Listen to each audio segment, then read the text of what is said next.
Welcome back. Joining me right now is former Trump and George W. Bush State Department Senior Advisor and Center for the National Interest Senior Fellow, Christian Whiton. Christian, good to have you this morning. Thanks very much for being here. Israel now in its third week of war against Hamas.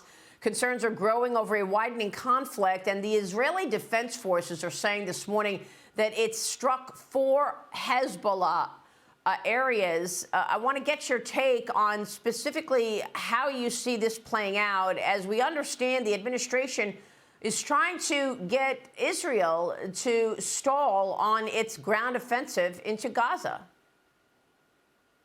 Yeah, this seems to be the worst-kept secret around. Antony Blinken, the Secretary of State, danced around that question yesterday, Maria, as to whether or not we are leaning on Israel to hold up.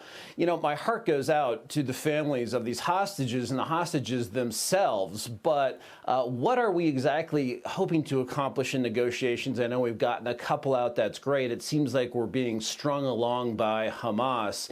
But ultimately, you know, we used to have a policy of not even negotiating with terrorists. What are we going to do? Are we going to send cash to Hamas? Are we going to cut them some deal?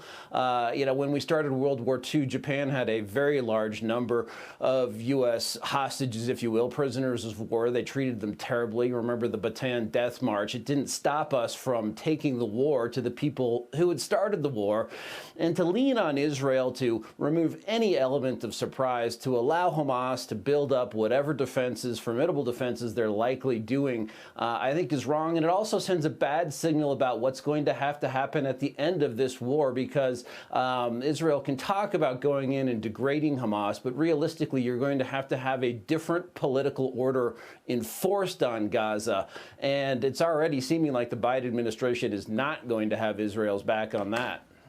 Yeah, and, you know, Texas Senator Ted Cruz joined me yesterday on Sunday Morning Futures, warning about the Biden-appointed Iranian spies who are currently working in the White House. How should we be reading this? Watch this.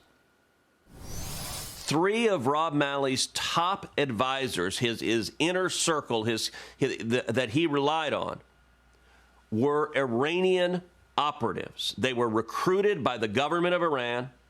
They were directed by the Iranian foreign minister. They reported to the Iranian foreign minister. We have their emails now in which they discuss. One of them discusses with the foreign minister that his loyalties are with the government of Iran, and he is there to do whatever they direct, including making the message from within the federal government that there's nothing wrong with Iran having a nuclear stockpile. You literally had 3 Iranian spies working in senior positions directly around the U.S. government. One of them, as far as we know, remains a chief of staff in the Department of Defense to this day with access to classified documents. So what about that, as Israel says this morning that it struck 4 Hezbollah cells on the Lebanese border, Christian? Right. Well, it shows that the Biden administration has never taken the political threat from Iran seriously. They thought they could just cut a deal like the deal that the Obama-Biden administration cut in 2015. And if you want to cut a deal at any price, then Rob Malley is the kind of guy you put in charge of that at the State Department. He actually had his security clearance revoked. For someone who reports directly to the Secretary of the President, that's a very big deal. You have to do something very, very wrong, and it's presumed, or at least reported, that he gave classified information to some sort of Iranian or pro-Iranian group. But this threat is something that this administration hasn't taken seriously. As for Hezbollah, it seems that, you know, all of Iran's proxy armies, and Hezbollah is the Shiite one on the north in Lebanon.